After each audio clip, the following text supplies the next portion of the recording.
तो प्यारे बच्चों 31 अक्टूबर आ रही है और 31 अक्टूबर को हम लोग राष्ट्रीय एकता दिवस मनाते हैं।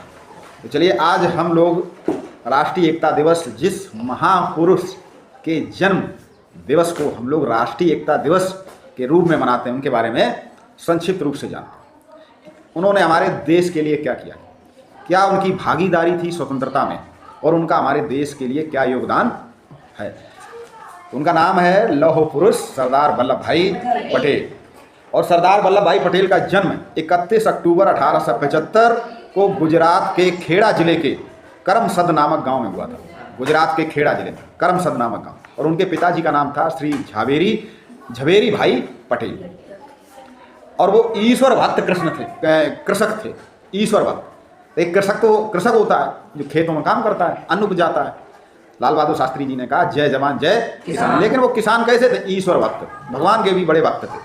और उन्होंने 1875 ईस्वी में स्वाधीनता संग्राम में, जो हमारा देश जब आज़ाद हुआ, उसमें बुंदेलों के साथ मिलकर अंग्रेजों के विरुद्ध लड़ाई लड़ी थी। तो उनके अंदर देश प्रेम की भावना कूट कूट कर भरने का अर्थ क्या है? खूब भरी थी। मतलब सर का बहुत हमारे पास बहुत दिमाग है। हाँ, तो कूट कर देशभक्ति भरी थी। वल्लभ भाई देखने में जितने रूखे, देखने में वो बहुत ज़्यादा वैसे नहीं थे हंसमुख या मिलनसार, लेकिन अभिमानी प्रतीत होते थे। भीतर से उतने ही, लेकिन देखिए ऊपर से उन्हें कोई देखता तो क्या सोचता था, अरे बड़ा रूखड़ आदमी है, बड़ा घमंडी आदमी है। लेकिन भीतर से उतने ही सरल और कोमल स्वभाव के थे। अखरोट को देखा, अखरोट बाहर से कठोर होता है और अंदर से मुलायम। उनके हृदय में प्यार, ममता और करुणा का बहुत जज्बा था। प्यार, ममता और करुणा, वे सब लोगों को एक समान मानते थे, कोई भेदभाव नहीं था। उनकी नज़र में कोई भी छोटा या बड़ा नहीं था। और वल्लभ भाई के घर की आर्थिक स्थिति ज़्यादा अच्छी नहीं थी, मतलब बहुत ज़्यादा पैसा नहीं था उनके घर में, बहुत ज़्यादा धनी नहीं थे। अतः वे 10वीं कक्षा तक की पढ़ाई कर पाए। पैसों की कमी के कारण वह कॉलेज में दाखिला नहीं ले सके। उन्होंने घर बैठकर रेगुलर नहीं, प्राइवेट मुख्तारी की परीक्षा उत्तीर्ण की और सन 1900 में गोधरा में ही फौजदारी के मुकदमों की वकालत करने लगे। मुकदमे दो प्रकार के होते हैं, दीवानी और फौजदारी। फौजदारी यानी लड़ाई दंगे के, लड़ाई झगड़े के मुकदमे। उन्हें इस काम में बड़ी सफलता मिली। वल्लभ भाई में जनता की सेवा करने की भावना जन्मजात थी। एक बार गोधरा में महामारी फैल गई। महामारी का तो बहुत बड़ी बीमारी जब ज़्यादा लोगों में फैल जाती है तो उसको, जैसे कोरोना फैला, बहुत सही। उन्होंने अपनी पत्नी के साथ मिलकर लोगों की बहुत सहायता की। इस कारण में उनकी पत्नी बीमार हो गई। वो छोड़कर मुंबई लौट आई। एक दिन जब अदालत में एक मुकदमे की पैरवी कर रहे थे एक समय, तो उन्हें एक तार मिला। जैसे अभी फ़ोन होते हैं तो उस समय अर्जेंट अगर कोई खबर पहुंचानी होती तो तार होता था, तार किया जाता था। तार, ये बिजली के तार में समझना, ठीक है। कोई अर्जेंट खबर जब जाती थी उसको तार बोलते थे। तो उस तार में बताया गया कि उनकी पत्नी की मृत्यु हो गई। जब उनकी पत्नी की मृत्यु हुई तब केवल उनकी उम्र 33 वर्ष थी। और देखिए इसमें कहानी है कि पता लगा कि उन्हें पैरवी कर रहे, पता लगा पत्नी, लेकिन वो पैरवी छोड़कर नहीं गए। उन्होंने कहा कि हमने अपने मुवक्किल से, अपने क्लाइंट से पैसा लिया तो हमें उसका काम ईमानदारी से करना चाहिए। फिर उन्होंने आजीवन विवाह में दूसरी शादी नहीं की। वल्लभ भाई ने अपने परिवार के सभी कर्तव्य निभाए। अपने बड़े भाई विट्ठल भाई को पढ़ने के लिए विलायत भेजा। अपने बड़े भाई को 1910 में स्वयं विलायत पढ़ने गए। वहाँ पर उन्होंने 3 वर्ष रहकर बैरिस्टर की पढ़ा। बैरिस्टर यानी वकालत की बहुत बड़ी पढ़ाई होती है। वापस मुंबई आकर वकालत की। जब आप महात्मा गांधी जी के संपर्क में आए, और महात्मा गांधी जी उस समय एक बड़ा नाम था देश में, देश को आज़ाद कराने में, तो उनके साथ पूरी तरह देश सेवा में रंग गए। सन 1916 और 17 के खेड़ा सत्याग्रह की सफलता ने उनको लोकप्रिय नेता बना दिया। तो ये एक सामान्य ज्ञान का भी प्रश्न है। ये खेड़ा आंदोलन किसने किया? तो महात्मा वल्लभ भाई पटेल ने। के सफलता उन लोकप्रिय नेता बना।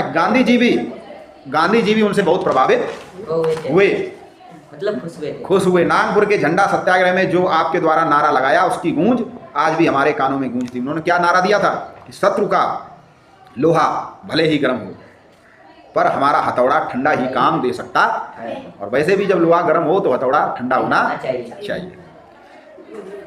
वल्लभ भाई की सबसे अधिक प्रसिद्धि बारडोली जिसे बोलते सत्याग्रह से मिली।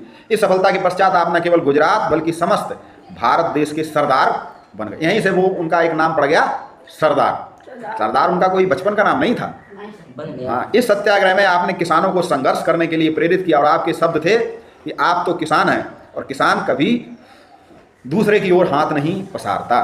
आप सब कमेरे हैं, फिर डर किसका? आप किसी से ना डरें। न्याय के लिए, प्रतिष्ठा के लिए बराबर लड़ना चाहिए, बराबर लड़ते रहिए। न्याय, आत्मसम्मान, न्याय, प्रतिष्ठा के लिए कभी भी हमें झुकना नहीं चाहिए। अंत में हार कर सरकार को झुकना पड़ा और किसानों से समझौता करना पड़ा।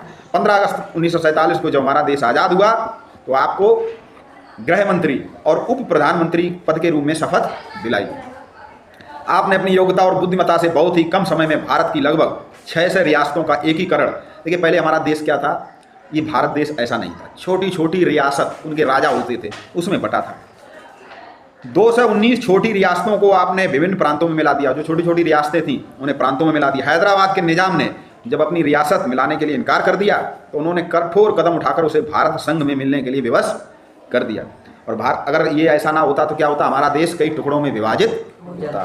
भारत के इतिहास, भारत का अमर सेनानी 15 सितंबर 1950 को उनका निधन हो गया, हमेशा हमेशा के लिए विदा हुए। भारत के इतिहास में उनका नाम हमेशा स्वर्ण अक्षरों में लिखा जाएगा, स्वर्ण अक्षरों में।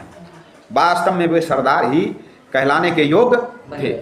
तो देखिए प्यारे बच्चों, वल्लभ भाई पटेल ने अपनी मेहनत, अपनी सूझबूझ, अपनी देश प्रेम, अपनी योग्यता से